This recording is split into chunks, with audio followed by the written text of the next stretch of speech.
라디오 독서실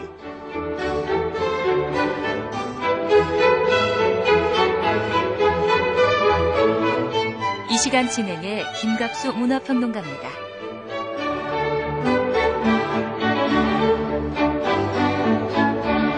여러분 안녕하세요. 라디오 독서실의 김갑수입니다. 집 나서려다가요, 갑자기 차 열쇠 놓고 갔네.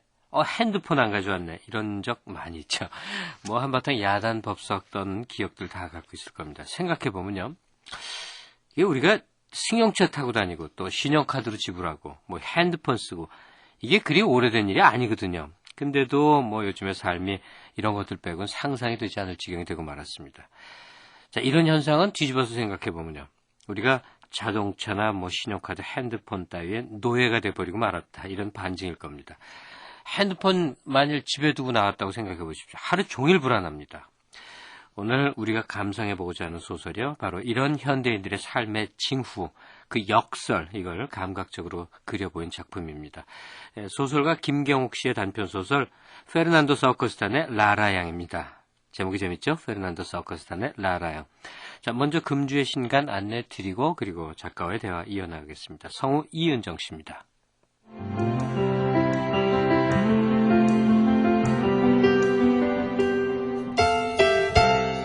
지금까지 잘못 알려진 공룡에 대한 상식을 바로잡아주는 책, 공룡이 이즈북에서 나왔습니다. 1억 5천만 년 전에 살았던 공룡과 선사시대 파충류에 대한 미스터리를 끈질기게 추적해 논리적으로 풀어낸 이 책은 그동안 어둠 속에 갇혀있던 공룡들을 새로운 모습으로 다시 태어나게 해주고 있는데요. 세계적 박물학자 크리스토퍼 맥고윈이 쓰고 전문 번역가 이양준 씨가 우리 글로 옮겼습니다.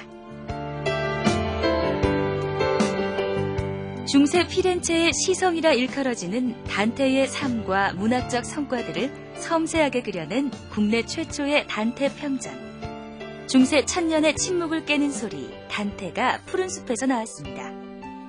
최후의 중세인이자 최초의 근대인으로 평가받고 있는 단테. 과연 그는 어떤 인물이었는지 이 책을 통해 알아보실 수 있습니다. 미국의 유명 전기작가 루이스가 쓰고 영문학자 윤희기 씨가 우리 글로 옮겼습니다. 일보다 사람이 힘든 당신에게 권하고 싶은 책. 회사 속 사람의 법칙이 길벗에서 나왔습니다. 상황에 따라 달라지는 주관적 충고가 아닌 신뢰할 만한 인간관계의 가이드라인을 과학적인 분석을 통해 스타일별로 제시한 실용서인데요. 저명한 실용행동과학자 로버트 볼튼과 도로시 볼튼이 쓴 이 책은 김은경 씨의 번역으로 만나실 수 있습니다.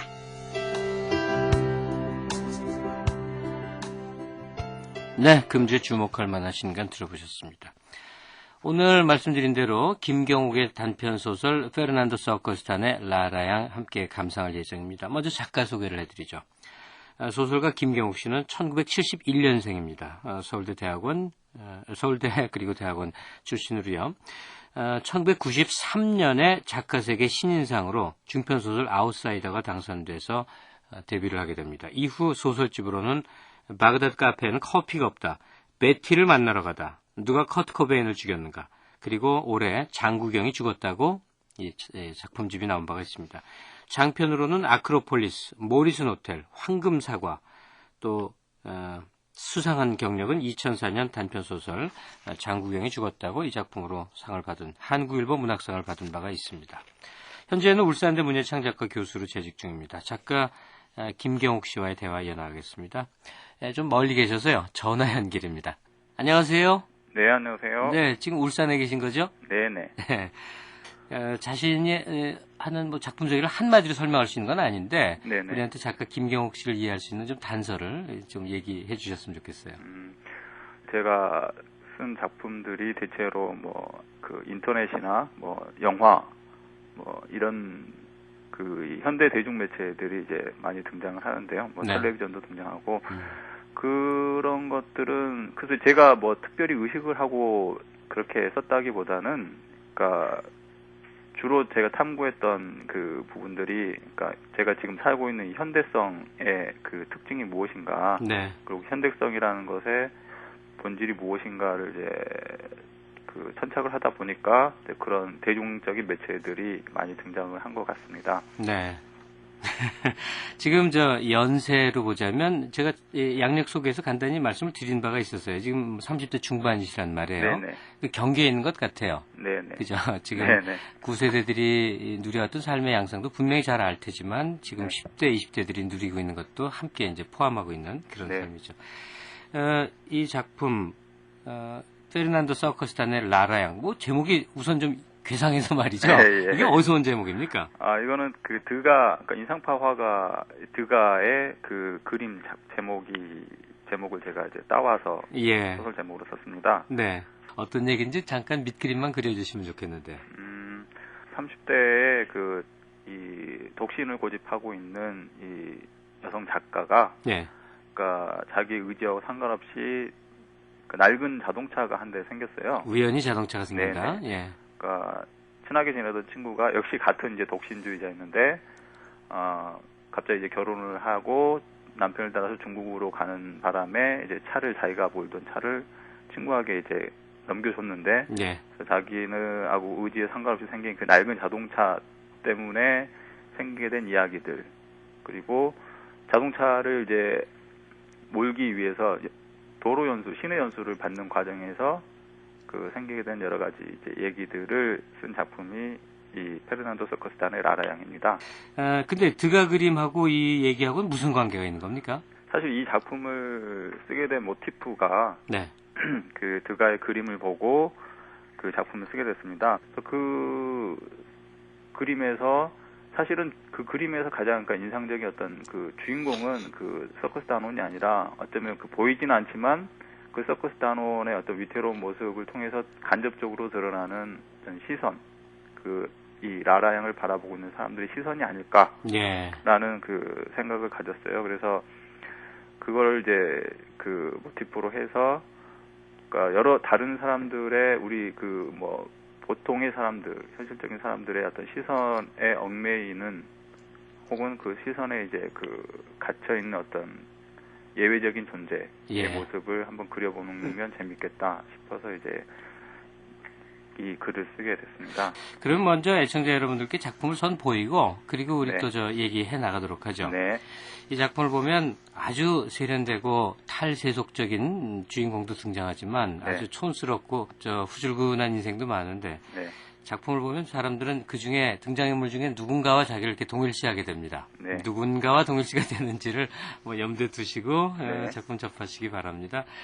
작가 김경옥 씨의 단편 소설 페르난도 서커스단의 라라양 함께 하시겠습니다.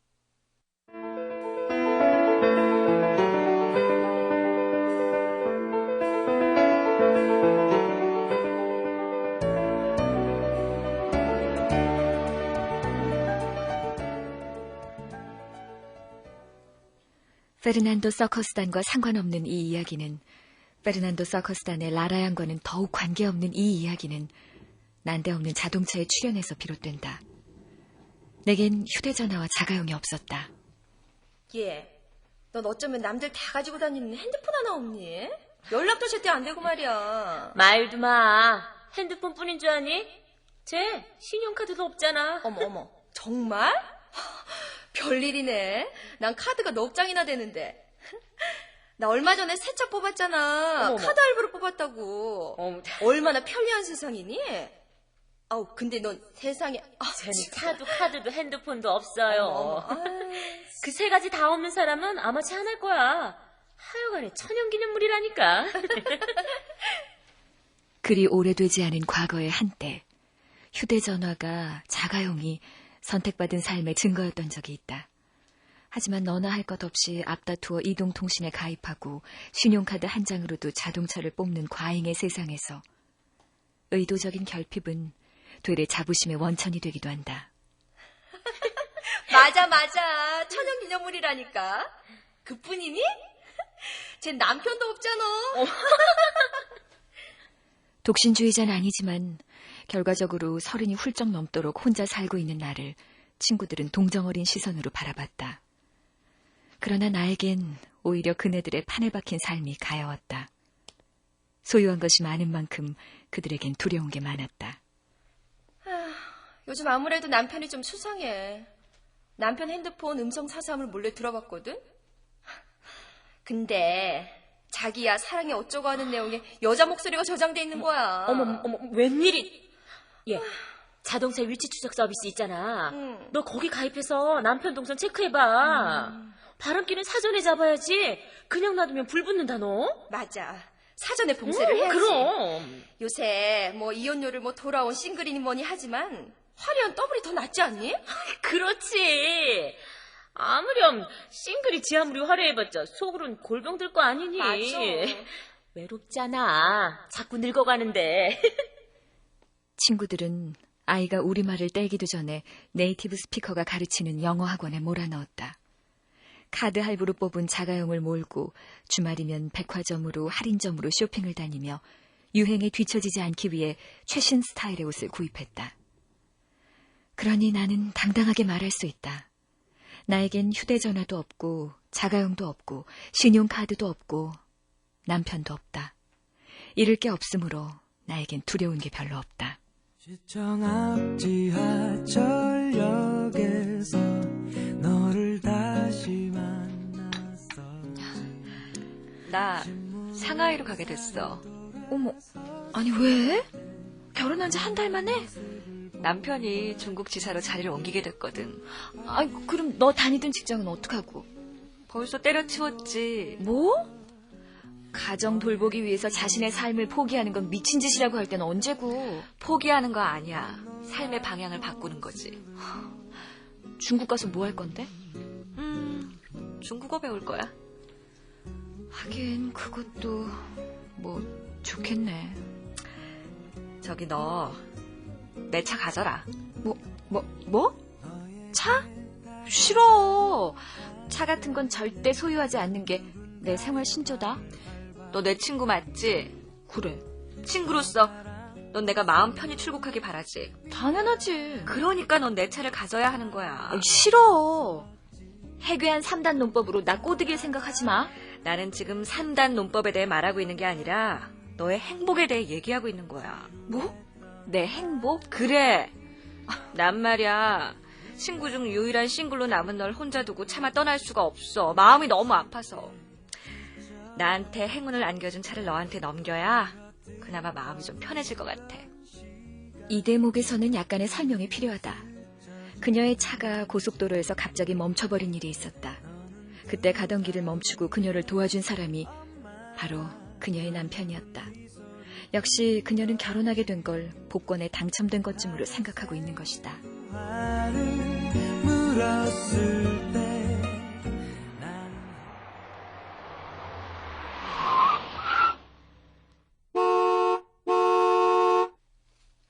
어서 나와봐. 차 열쇠 받아야지. 쟤 좀 봐. 나 차 필요 없다고 했잖아. 그냥 다른 사람 줘. 야, 너 이 차가 얼마나 행운의 차인 줄 아니? 너 두고 봐. 틀림없이 이 차 몰고 다니다 보면 너한테도 왕자님이 나타날 거라고. 페르난도 서커스단과 상관없고 페르난도 서커스단의 라라 양과는 더욱 관계없는 이 이야기의 빌미를 제공한 친구는 남편과 함께 중국으로 떠났고 34살의 독신녀인 나는 연락을 주고받는 친구들 중에서 명실공히 유일한 싱글로 남게 됐다.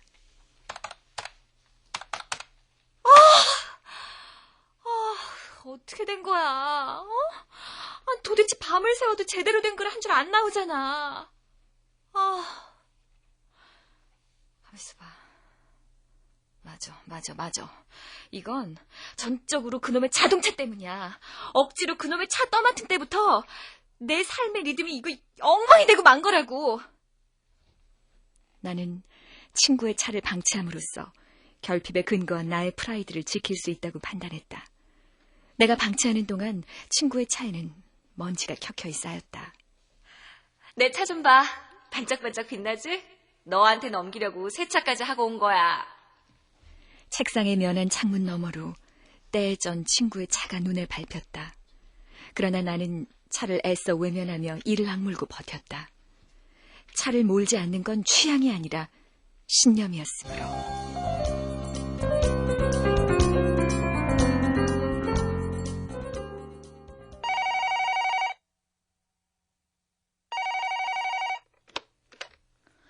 여보세요? 나야. 어머, 아니, 잘 지냈니? 중국 생활 어때? 말도 마. 정신 없어.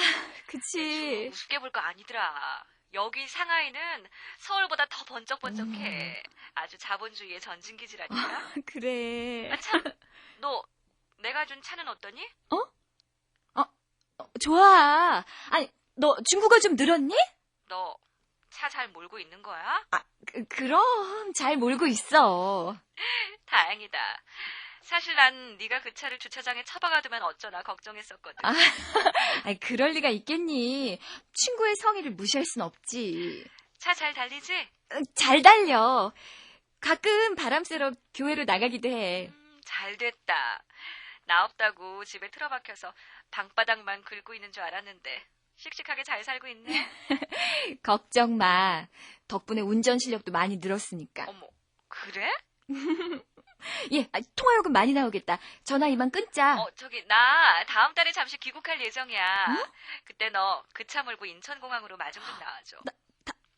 다음 달에 귀국? 남편은 바빠서 못 나오고 나 혼자 나올 거거든. 오랜만에 우리 둘이서 회포 좀 풀자.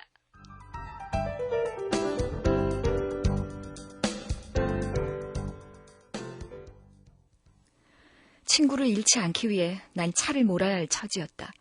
10년 전에 면허증을 딴 후로 난 한 번도 차를 몰아본 적이 없었다. 번잡하지 않은 내 삶에 그다지 필요 없는 차가 생긴 이후로 나에겐 뭔가가 자꾸 필요해졌다. 나야, 너 얼마 전에 차 뽑았지? 응. 왜? 도로주행 연수해줄 수 있는 사람 좀 소개시켜주라. 아니, 왜? 차 몰려고. 어머. 차를 몰겠다고? 네가? 응. 잘 생각했다, 얘. 요즘 세상에 차도 못 몰면 그게 사람이니, 바보지? 너 이제 철났구나. 그래, 차 몰고 세상 밖으로 돌아다니다 보면 너도 남자를 만나게 될 거야. 이런저런 남자 만나다 보면 그중 하나와 결혼도 하게 될 거고, 살만 떼고 살다 보면 애도 낳게 될 거고. 그게 사람 사는 일이지 뭐 산다는 게 별거 있니? 원고료는 받아서 어디다 묻어두니? 이참에 휴대폰도 하나 장만해라. 단말기 싸게 살 수 있는 걸 알려줄게. 얘 니네 집에 전화할 때마다 맨날 자동응답기만 돌아가더라. 얼마나 속 터지는지 아니? 아유, 됐어. 도로주행 강사 아는 사람 있어 없어? 그럼 환갑이 좀 넘은 사람인데 아주 열심히 가르쳐줘. 고속버스 운전하다가 은퇴하고 지금 도로연수 전문이야. 내가 다니는 교회 권사님이셔. 그래, 고마워. 고맙긴. 괜찮은 총각으로 소개시켜주지 못해서 내가 오히려 미안하다, 얘. 이틀에 한 번 요가 학원에 가는 걸 제외하면 거의 집 밖에 나서지 않던 나는 자동차의 운전석에 앉혀져 피도 눈물도 없는 저 스피드 경쟁의 수라장으로 꼼짝없이 내몰릴 판이었다. 도심 곳곳에 덫을 놓고 기다리고 있는 유료 주차장들이, 눈에 불을 켜고 이면도로를 뒤지는 불법 주차 단속 반원들이, 경품을 경쟁적으로 나눠주며 판촉에 열을 올리는 주유소들이, 부품 교체를 강권하는 자동차 정비업소가 이제 새로운 수요를 공급받게 될 것이다.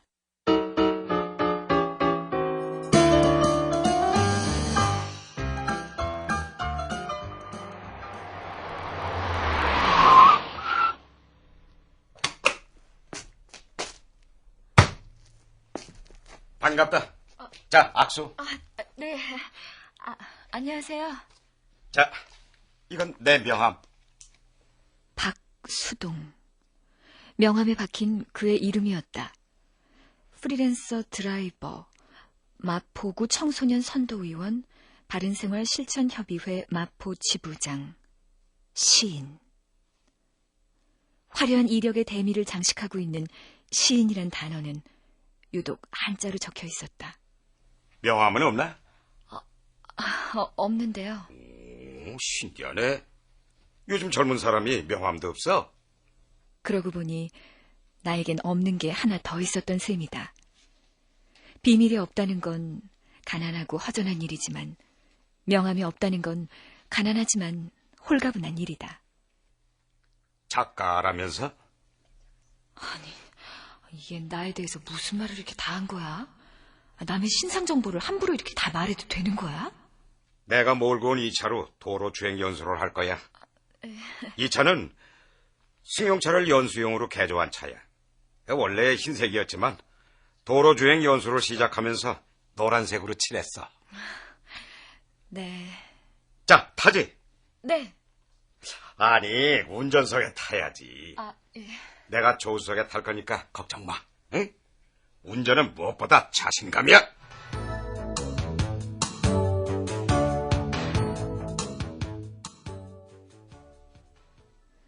페르난도 서커스단과 상관없고 페르난도 서커스단의 라라 양과는 더욱 관계없는 이 이야기는 이제 본격적인 항해를 시작한다. 운전면허증을 딴 이후로 처음 앉아보는 운전석은 여간 낯설지 않았다. 도로에서 차는 어느 쪽으로 달리지? 오른쪽 아닌가요? 좋아. 그것만 명심하면 돼. 네. 차는 오른쪽으로 달린다. 비가 오나 눈이 오나 바람이 불어도 총각이 상처하고 처녀가 임신해도 차는 오른쪽으로 달린다. 자, 그럼 이제 달려봐. 네.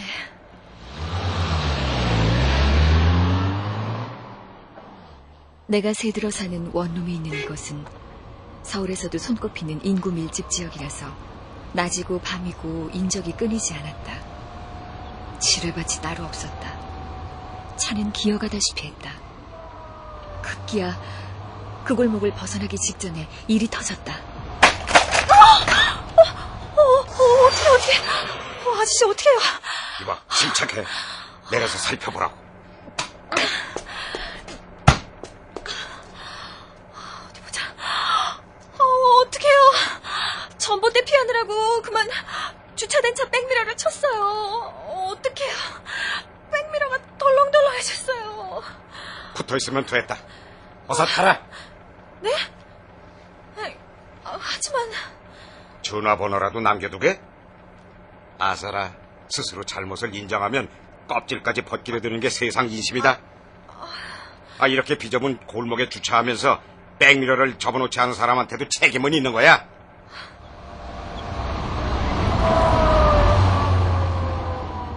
도로에서는 그냥 앞차만 따라가면 돼.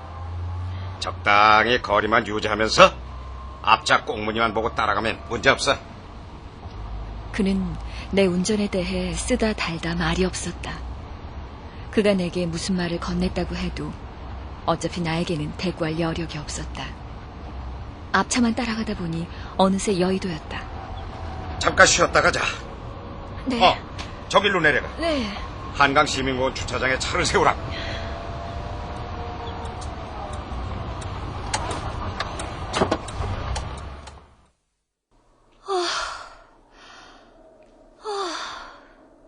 뭐 좀 마시겠어요? 응?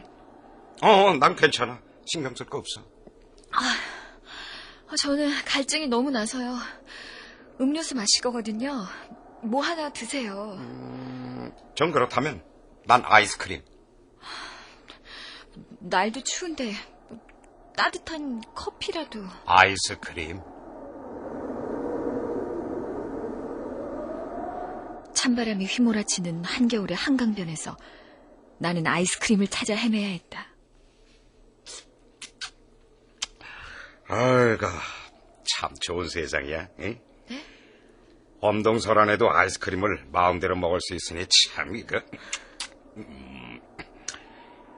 이번 주말까지 첫눈에 관한 시를 한 편 써야 되는데 시상이 도통 떠오르질 않아서 말이야. 괜찮은 아이디어 있으면 주저하지 말고 좀 말해줘.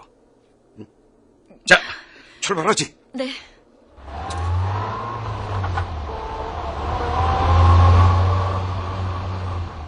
아직 결혼 안 했다며? 결혼은 왜 안 해? 그냥요. 작가라며? 글은 언제부터 쓰기 시작했어? 책은 냈어? 제목이 뭐야? 아마 제목 들어도 모르실 거예요. 요즘 젊은 친구들 보면 참 걱정이야. 응? 결혼은 필수가 아니라 선택이라고 하질 않나. 결혼해도 조금만 수틀리면 이혼해버리질 않나. 자기들끼리 즐기겠다고 애도 안 낳잖아. 아이고, 이런 추세라면 100년쯤 후에 우리나라 인구는 구한말 수준으로 줄어든다는데 이 나라는 누가 지켜? 석유도 안 나오고 땅덩어리도 작은 나라에서 그나마 믿을 거라고는 우수한 인력뿐인데 인구가 줄어들면 이 나라는 끝장이야. 그저 남들 사는 대로 사는 게 제일이야. 집 앞에 무사히 도착했을 때 그는 그렇게 자신의 연설을 마무리했다. 남들 사는 대로 살기 싫은 나는 별탈 없이 집에 돌아올 수 있었다는 사실에 안도했다. 오늘 수고 많으셨어요. 안녕히 가세요. 자, 네? 내가 지금 주행교습을 하는 65 먹은 할머니가 있는데 그 할머니는 날 꼬박꼬박 선생님이라고 부른다.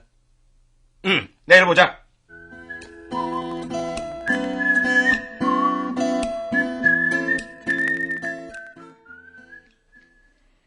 페르난도 서커스단과 상관없고 페르난도 서커스단의 라라 양과는 더욱 관계없는 이 이야기에는 교훈도 판타지도 없다. 이 가난한 얘기에는 기록해도 그만, 삭제해도 그만인 대화들과 사건이라고 이름 붙이기 망설여지는 어렴풋한 삶의 기미들과 미세한 감정의 균열이 존재할 뿐이다.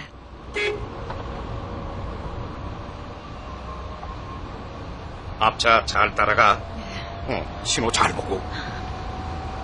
오늘은 교습 둘째 날이니까 오늘 코스는 교통이 혼잡한 도심 통과야. 신호 잘 보고 앞차 잘 주시하라고. 놀래라! 아저씨! 브레이크 좀 그만 밟으세요! 내가 얘기 안 했던가? 주행교습을 시키고 있는 65 먹은 할머니는 꼬박꼬박 날 선생님이라고 불러. 아저씨는 저를 못 믿는 거죠? 운전하는데 믿고 안 믿고가 어디 있어? 아니, 필요 없는 데서도 브레이크를 밟고 계시잖아요, 아저씨! 내 30년 무사고 운전의 비결이 뭔 줄 알아? 도로 위에서는 아무도 믿지 말라 이거야. 운전은 믿음의 문제가 아니라면서요. 생각해봐. 에이? 마약 먹은 놈, 술 처먹은 놈, 정신 나간 놈들이 차를 몰고 다니는 걸 폭주족? 그놈들은 소리라도 요란하니 미리라도 피하기라도 하지. 그런데 이놈들은 멀쩡하게 달리다냐 갑자기 쓱 덮친다 이 말이야. 생각만 해도 끔찍해. 막 교차로에 진입하려는데 도중에 노란불이 들어왔다. 이미 교차로에 진입해버린 앞차가 엉거주춤 정차했다. 에이그, 여자가 집구석에서 얌전히 살림이나 할 거지? 그 운전도 못하면서 왜 차는 끌고 나와 그래? 아저씨, 무슨 그런 말을... 에이? 저 앞차 말이야. 하여간 교차로에서 길 막고 교통체증 일으키는 차를 보면 운전자가 죄다 여자들 뿐이야 그냥. 응? 하여간 운전도 못하면서 왜 차는 몰고 나오냐고. 아저씨, 저도 여자예요. 또 아저씨를 꼬박꼬박 선생님이라고 부른다는 그 할머니도 여자고요. 작가 양반, 내가 뭐 틀린 말 했나? 에? 운전하면서 느낀 대로만 말한 거야. 하여간 노란불일 때는 무조건 지나가야 해. 그렇지 않으면 사고 나고 십상이야 이거. 노란불일 때 서야 되는 거 아닌가요? 자, 속도 좀 내. 저 앞차하고 간격이 너무 떨어졌잖아 지금.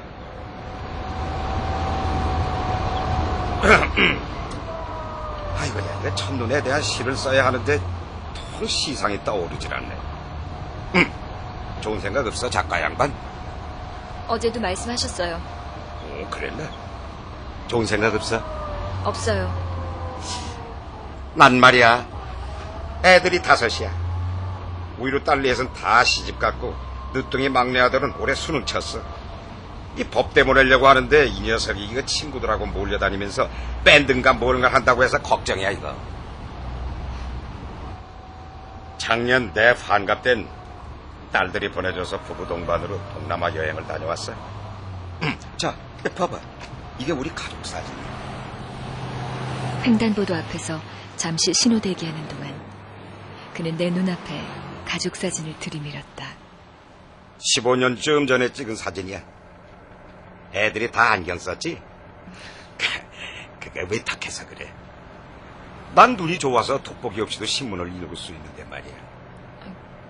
이거 말고 최근에 찍은 사진 없어요? 있기야 있지. 하지만 난 이 사진이 좋아. 사진을 지갑에 집어넣는 그의 얼굴은 그리 밝지 못했다. 나는 상상한다. 그의 인생에서 가장 좋았던 시절을. 안 먹고 안 쓰며 모은 돈으로 크진 않지만 변두리에 집 한 칸 마련했을 것이다. 성실한 남편으로서, 든든한 아버지로서 그가 일군 작은 왕국이 선사하는 안온함을 기꺼워했을 것이다. 순간 나는 아버지를 떠올렸다. 아버지는 사진관을 운영했다. 에헤, 이런 게, 당신 눈을 감았잖아. 그 영식이 넌 표정이 왜 그래? 웃어야지. 자, 다시 찍어야겠다. 모두들 사진기를 봐. 자, 김치! 사진 속에 아버지의 자리는 없다. 아버지의 자리는 언제나 사진 속 얼굴들이 응시하고 있는 카메라 저편에 마련돼 있었다.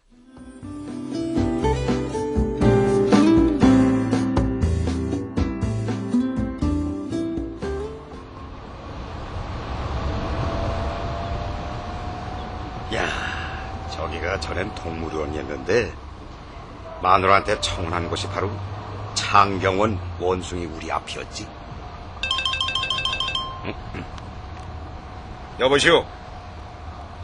당신이야? 나 지금 도로주행 강습 중이야. 그래, 바빠. 자, 끊어. 그는 줄곧 나에게 자신의 가족에 대한 이야기를 늘어놓았다. 이전과 달라진 점이라면 그의 아내로부터 수시로 전화가 왔다는 것 정도였다. 도로주행 마지막 날 그가 안내한 곳은 행주산성이었다. 이야, 행주산성 참 많이 변했다. 자동차를 처음 장만하던 날 가족을 태우고 이쪽으로 드라이브 나왔었지. 잠깐 쉬었다 갈까?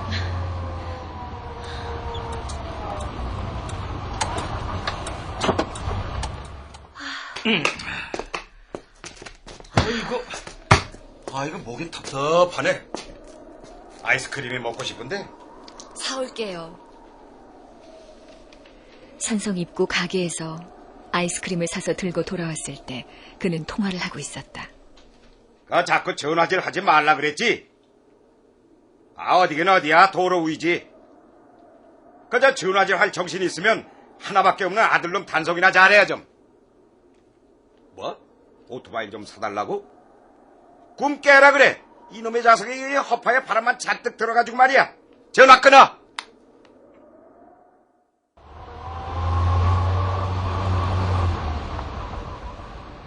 차를 달리는데 아랫배가 찌를 듯이 아팠다. 운전 연수 때문에 신경이 곤두서서 아픈 것 같았다.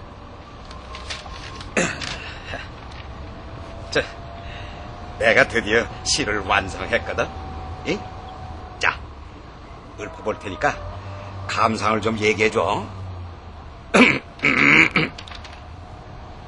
첫눈, 천방에 날아온 위문 편지인 양 반가운 첫눈은 순이의 이마처럼 서늘해서. 그는 한껏 분위기를 잡고 시를 낭송했지만 복통 때문에 귀에 들어오지 않았다. 어때? 작가 양반? 글쎄요. 지 아무리 작가라도 역시 한 번 들어서는 잘 모르겠지? 자, 다시 들어보라고. 첫눈, 박수동. 전방에서 날아온 위문 편지인 양 반가운 첫눈은 순희의 이마처럼 서늘해서 더욱 애달다. 뭐야? 산짐승의 울음조차 상투적이고 쾅쾅 얼어붙은 혹한 속으로 추억처럼 잔뜩 첫눈이 감상적이고. 첫눈이 내리면. 순이는 또 왜 나와? 어때? 손질하면 더 나아지겠네요. 에? 그래? 어딜 어떻게 고치면 좋겠어? 구체적으로 조목조목 지적 좀 해줘. 솔직한 얘기 듣고 싶으세요? 물론이지. 솔직히 얘기해줘. 첫눈이란 단어 너무 많이 나오면 곤란하죠. 첫눈에 대한 가장 훌륭한 시는 첫눈이라는 단어가 하나도 안 나오는 거예요. 게다가 그 너절한 감상은 또 뭐예요? 엘리엇이 그랬어요. 시란 감정의 노출이 아니라 감정으로부터의 도피다. 아시겠어요? 감정으로부터의 도피. 저 같으면 아예 처음부터 다시 쓰겠어요. 아랫배의 통증은 수그러들 기미가 없었다. 그는 낙담한 표정이 역력했다. 집 앞에 도착했을 때 그가 나에게 초보 운전이라는 글자가 큼지막하게 박힌 안내판을 건넸다. 선물이야. 내가 직접 만든 거야. 고맙습니다. 근데 순이는 대체 누구죠? 시에 나오는 순이. 내 마누라야.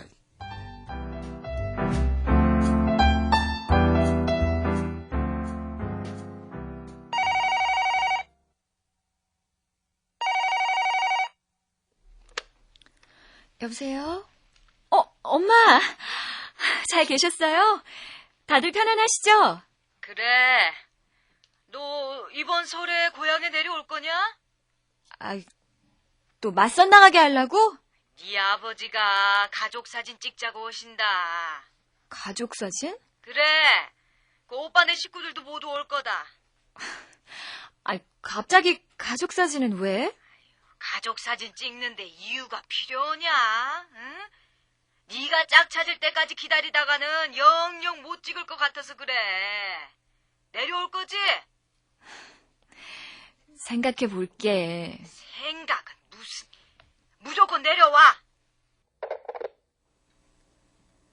페르난도 서커스단과 상관없고 페르난도 서커스단의 라라 양과는 더욱 관계없는 이 이야기는 사실 한 장의 그림으로부터 비롯된 것이다.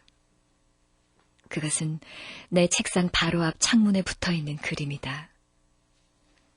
오렌지빛의 색채감이 강렬한 드가의 이 그림은 구도가 특이하다.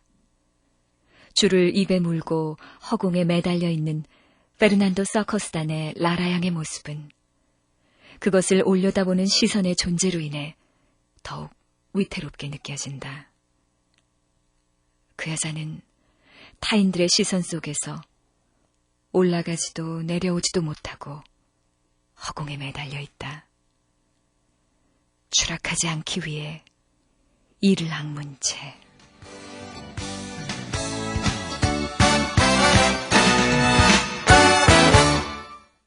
네, 김경옥 단편소설 페르난도 서커스단의 라라양 감상하셨습니다. 지금까지 출연해 은영선, 황원, 오길경, 진웅, 안영아, 최하나, 오인실, 음악 박승현, 효과 강성범, 안익수, 장찬이었습니다.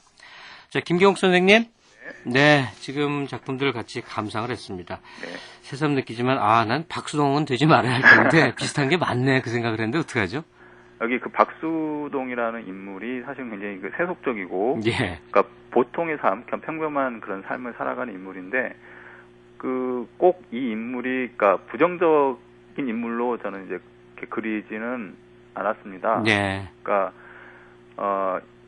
우리 사회를 놓고 보자면은 여기 그러니까 주인공과 이 박수동의 인물을 놓고 보자면은 박수동스러운 인물들이 훨씬 더 많을 것 같아요. 예. 그러니까 그게 대부분의 그 보통의 그 평범한 삶인데, 저는 이 그 박수동이라는 인물을 그리면서 특히나 뭐 세대 간의 어떤 단절도 있을 테고, 그리고 삶의 방식도 다르지만 이 인물이 일방적으로 이제 부정적인 인물은 아니고, 한편으로는 이 그 주인공이 이 인물에 대해서 어떤 연민의 그런 시선을 가지기도 하죠. 네.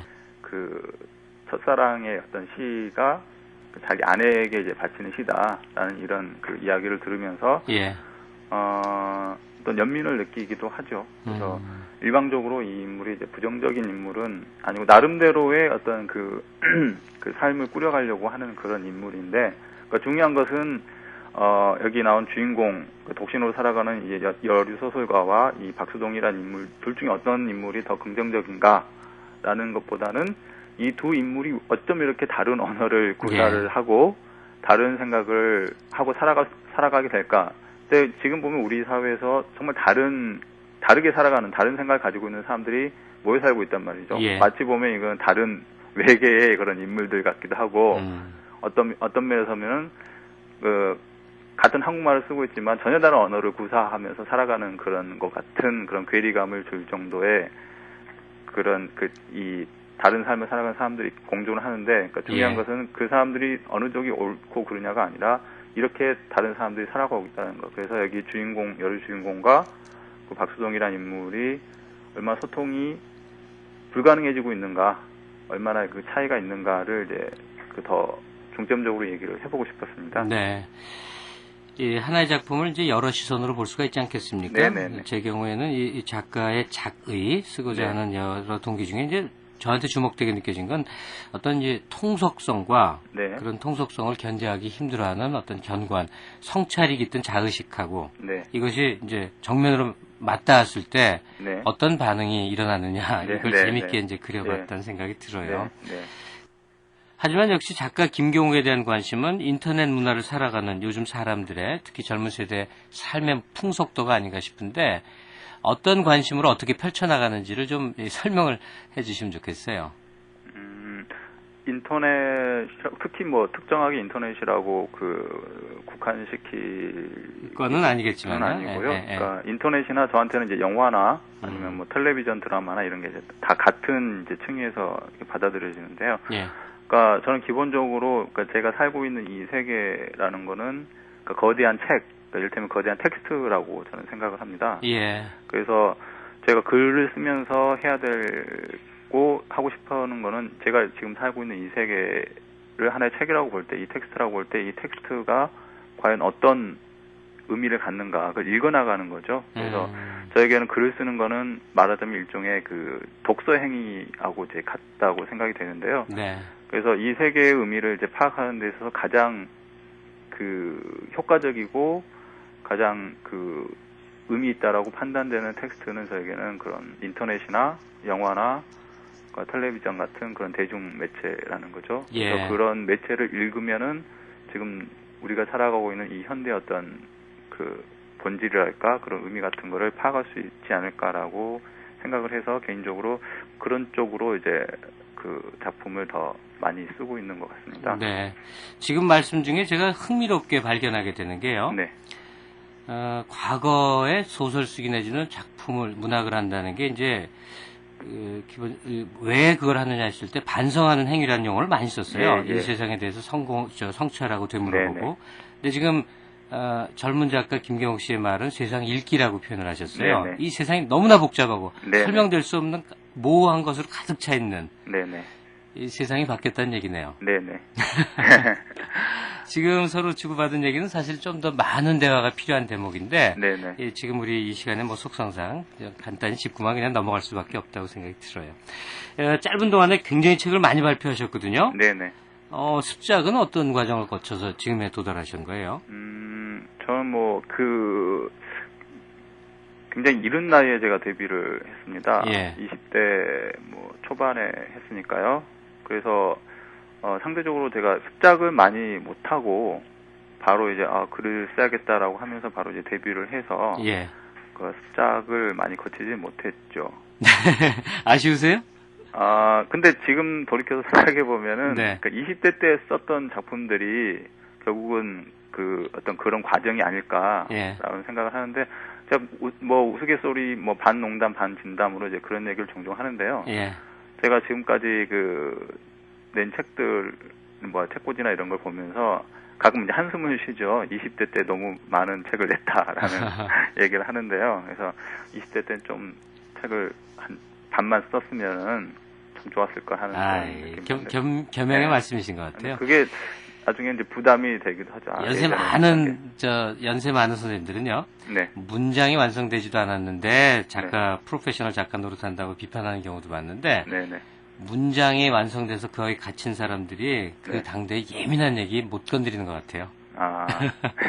약간 아주 쌩쌩한 젊은 나이에 도전하듯이 작품하는 게 좋지 않나 그 생각도 많이 듭니다. 앞으로 좀 활발한 활동 기대하겠습니다. 예, 고맙습니다. 네, 말씀 감사합니다. 네. 예, 지금 뭐 작가와의 대화 속에서요, 사실은, 더 많은 얘기를 들어야 되는데, 뭐, 건성건성 지나간 면도 있습니다. 왜냐면 굉장히 커다란 주제를 얘기 속에 담고 있기 때문에 그런 거죠.